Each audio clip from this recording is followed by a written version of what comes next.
মনে রাখবেন আপনার বউ শুধু আপনার বউ না, আপনার সন্তানের মা। কথা বলেন না কেন? আপনার বউ সির্ফ আপনার বউ না, এই বউ কিন্তু আপনার সন্তানের মা। সে বউয়ের সঙ্গে খারাপ আচরণ করছেন মানে আপনার সন্তানের মায়ের সঙ্গে খারাপ আচরণ করছেন।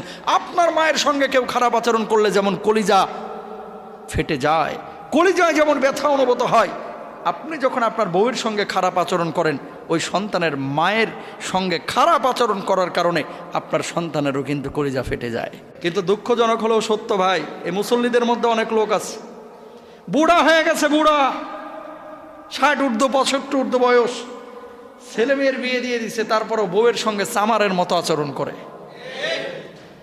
এটা বুঝেন না কেন? আপনি আপনার ছেলে এখন ওই দুধ খাওয়া খোকা নাই, আপনার ছেলে এখন বড় হয়েছে।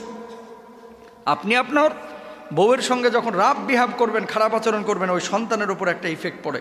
আমরা কোনো স্ত্রীর সঙ্গে খারাপ আচরণ করব না ইনশাল্লাহ। কোন